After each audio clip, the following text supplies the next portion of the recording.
নমস্কার বন্ধুরা, চুমকি রন্ধনশালায় আপনাদের সবাইকে স্বাগত। আজ আমি শেয়ার করব ব্রেড রোলের রেসিপি বা পাউরুটি আলুর চপের রেসিপি। বাড়িতে থাকা পাউরুটি বা আলু দিয়ে এই চপ খুব সহজেই তৈরি করে নেওয়া যায়। খেতে কিন্তু ভীষণই ক্রিস্পি আর টেস্টি হয়। আশা করছি আপনাদের খুব ভালো লাগবে। পাউরুটি চপ বানানোর জন্য আমি স্লাইস পাউরুটি নিয়েছি, আর পাউরুটির পাশের কিনারাগুলো আমি ছুরি দিয়ে কেটে আলাদা করে নিয়েছি, তাতে করে ব্রেড রোল বানাতে সুবিধা হবে। এবারে পুর তৈরি করে নেব। তার জন্য এখানে আমি নিয়েছি দুটো সেদ্ধ আলু, আর আলুটাকে আমি ম্যাশ করে রেখেছি। এবারে আলুর মধ্যে দিয়ে দিচ্ছি একটা বড় সাইজের পেঁয়াজ কুচি, দিয়ে দিচ্ছি কাঁচা লঙ্কা কুচি, মিহি করে কুচনো আদা 1 টেবিল চামচ, আর দিচ্ছি 1 টিস্পুন লাল লঙ্কার গুঁড়ো, দিয়ে দিচ্ছি হাফ টিস্পুন হলুদের গুঁড়ো, দিয়ে দিচ্ছি 1 টিস্পুন জিরে গুঁড়ো, 1 টিস্পুন ধনে গুঁড়ো, দিয়ে দিচ্ছি গরম মশলা গুঁড়ো 1 টিস্পুন, চাট মশলা 1 টিস্পুন, আর পরিমাণ মতো লবণ। এবার সমস্ত উপকরণকে একসঙ্গে ভালো করে মিশিয়ে নেব। এর মধ্যে অর্ধেক পাতিলেবুর রস মিশিয়ে দিচ্ছি, যাতে করে এই পুর বা চপ খুব চটপটা তৈরি হয়। আপনারা চাইলে লেবুর রসের পরিবর্তে আমচুর পাউডারও অ্যাড করতে পারেন।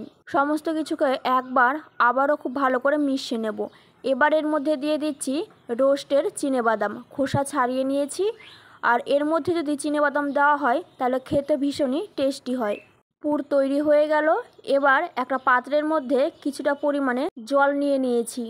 পাউরুটির পিসগুলো প্রথমে জলে এইভাবে সোপ করে নিতে হবে, আর তারপর হাতের মধ্যে নিয়ে এক্সট্রা জলটা চেপে চেপে বের করে দিতে হবে। দেখুন, ঠিক যেভাবে আমি জলটা বের করে দিচ্ছি এইভাবে জলটা বের করে দেবেন। তারপর কিছুটা আলুর পুর পাউরুটির পিস মাঝ বরাবর রেখে দেব, আর তারপর দুপাশ থেকে গুটিয়ে এনে খুব ভালো করে ফোল্ড করে দেব। আর হাতের মধ্যে এইরকম মুঠো মুঠো করে সুন্দর ব্রেড রোলের শেপ দিয়ে দেব। দেখতেই পাচ্ছেন আমার একটা রোল তৈরি হয়ে গেছে।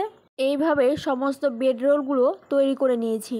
আর তৈরি করার পর প্রায় মিনিট 10 মতন আমি পাখার হাওয়ায় রেখে দেব, যাতে করে ওপরের পোর্শনটা একটু শুকিয়ে আসে। তাহলে চপগুলো বেশ ভালো ক্রিস্পি তৈরি হবে। এবার ডিপ ফ্রাই করার জন্য কড়াইয়ের মধ্যে তেল ভালো করে গরম করে নিয়েছি। তেল গরম হলে একটা একটা ব্রেড রোল ছেড়ে দিচ্ছি। একটা ব্রেড রোল ছেড়ে দেব, আর হাতা দিয়ে অল্প অল্প তেল এর ওপরে দেব। এভাবেই একটার পর একটা ছেড়ে দিচ্ছি। এইভাবেই ব্রেড রোলের ওপরে তেল ছড়াতে থাকবো, এতে করে একটার সঙ্গে অন্যটা জুড়ে যাবে না। দেখতেই পাচ্ছেন ঠিক এইভাবে করছি। আস্তে আস্তে কিন্তু এগুলোর কালার চেঞ্জ হতে থাকবে। ততক্ষণ পর্যন্ত এগুলো ভাজা করব যতক্ষণ না এগুলো ক্রিস্পি হয়ে যাচ্ছে আর সুন্দর একটা কালারে চলে আসছে। দেখতেই পাচ্ছেন এগুলোর কালার খুব সুন্দর চলে এসেছে আর আস্তে আস্তে ক্রিস্পি হয়ে যাচ্ছে। এবার আমি তেল থেকে ছেঁকে তুলে নেব। ব্রেড রোলগুলো কিন্তু অবশ্যই মিডিয়াম ফ্লেমে ভাজতে হবে। দেখুন, ব্রেড রোলগুলো ভাজা হয়ে গেছে, আমি এবারে তুলে নিচ্ছি। দেখে নিশ্চয়ই বুঝতে পারছেন কতটা সুন্দর আর ক্রিস্পি তৈরি হয়েছে। এগুলো খেতেও কিন্তু দুর্দান্ত সুন্দর লাগে। আশা করছি আমার আজকের এই ব্রেড রোলের রেসিপি আপনাদের ভালো লেগেছে। ভালো লাগলে অবশ্যই আমাকে জানাবেন, আর লাইক ও শেয়ার করার অনুরোধ রইল।